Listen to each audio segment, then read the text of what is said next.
నేను నాకెందుకులే అని నా సినిమాలు నేను చేసుకుంటున్నా. ఎస్, అమరావతి విషయంలో శివాజీ ఎప్పుడైనా మాట్లాడతాడు, ఎప్పుడైనా ఏ పార్టీతో అయినా ఎదురెళ్ళి మాట్లాడతా. అది రైతుల కష్టం. ఆ కష్టాన్ని మీరు మీ ఇష్టం వచ్చినట్టు ఎవరికాళ్ళు వాడేసుకుందామంటే చూస్తా ఊరుకోం. ఏంటి, నేను ఈ సినిమా రిలీజ్ ముందు ఇచ్చిన ఇంటర్వ్యూ మీ అందరికి చాలా ఇబ్బందిగా అనిపించింది కదా. నేను ఎప్పుడైనా మాడతా గురు, ఎవడికి భయపడను. మీలాగా ఆడెవడో ఇచ్చే పేటీఎం డబ్బుల కోసం నా బతుకు నడిస్తే చాలులే అని అనుకుని పోయే రకాన్ని కాదు నేను.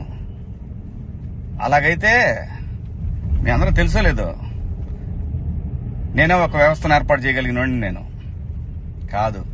ఈ బతుకిచ్చింది మనకి జనం, అది నాకైనా రాజకీయ నాయకులకైనా. మధ్యలో పేటీఎం గాళ్ళు ఉన్నారు చూసారా మీరు, మీ అందరూ ఈ సినిమాని ఆపగలరేమో, మీరు శివాజీని ఆపలేరుగా. ఏంటి, సినిమాని ఎలా ఆపగలరు మీరు? మొత్తానికి ట్వీట్లు వేసి ఇన్స్టాలో మీ ఇష్టం వచ్చినట్టు రెచ్చిపోయి సినిమాకి కొంతమంది ఇక్కడ రెగ్యులర్ గా రివ్యూలు ఇచ్చే వాళ్ళతో రాపిచ్చేసి కింద కామెంట్లు పెట్టిచ్చేసి, ఒకడైతే వాడికి ఒక 100K సబ్స్క్రైబర్స్ ఉంటాడు. సినిమా రిలీజ్ కూడా కాల. ఆశ్చర్యపోయాను నేను, ఏంటి ఏదో తేడా కొడుతుంది అనుకున్నా. అయినా నేను కంప్లైంట్ ఇద్దాం అనుకున్నా. అయినా వద్దు పిల్లనాయాళ్ళు బాధపడటం.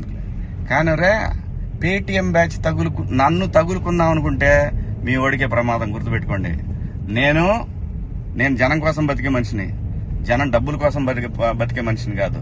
వద్దు గురు, నా జోలి వద్దు. జగన్ గారు, నేను మళ్ళీ చెప్తున్నా, నాకు రాజకీయాలు వద్దు. నాకు కావాల్సింది, నేను అమరావతి రైతుల కోసం నిలబడ్డాను, జనం కోసం నిలబడతా. అది ఏ పార్టీ అయినా, అది మీరైనా ఇంకో పార్టీ అయినా ఎవరైనా సరే, ఎదురొస్తే జనానికి ఎదురొస్తే మాత్రం నేను నిలబడతా. కానీ నేను మాట్లాడుకుందా ఇంక నుంచి.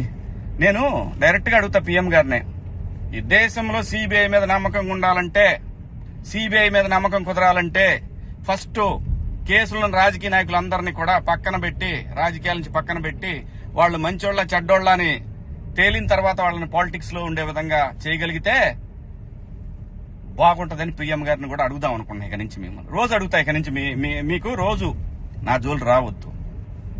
నేను నా బతుకు నేను బతుకుతున్నా, నిజాయితీగా బతుకుతున్నా. ఏ రాజకీయ పార్టీ దగ్గర పోయి చేయి జాపలా. మీరంటే భయపడతామా? ఏం చేస్తారు రాబాయ్? మీ గవర్నమెంట్ ఉన్నప్పుడే ఏం చేయలేకపోయారు. నన్ను ఎందుకు చేయలేకపోయారు తెలుసా? పైన నేచర్ ఒకటి ఉంది రాబాయ్.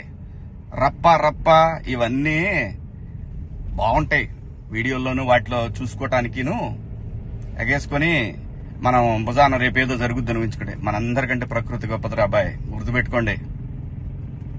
అయినా వ్యవస్థ గురించి ఆలోచించాలి కానీ, ఎవడో ఒకటి డబ్బు సంపాదించుకుందాం జనం మీద అని వాడి కోసం వాడిచ్చే 1000 రూపాయలు, 4000, 10,000, 20,000, 1,00,000, 2 లక్షల రూపాయల కోసం ఎంతమంది భావితరాల భవిష్యత్తు ఆడుకుంటారా మీరంతా? బుద్ధి ఉందంటారా మీకేమన్నా? మనందరం ఏమి లేకుండా ఇంత దూరం వచ్చాం కదా. మాట్లాడుకుందారా బాయ్, రేపు నుంచి మాట్లాడదాం మీ నాయకుడి గురించి, మీ పేటీఎం బ్యాచ్ గురించి. ఇంకా ఉన్నారు తీస్తా. ఇప్పుడు దాకా సైలెంట్ గా ఉన్నా నేను. మీరు నా బతుకు దాకా వచ్చారు చూసారా, ఒక్కొక్కటి చూద్దాం, మాట్లాడుకుందాం రా బాయ్.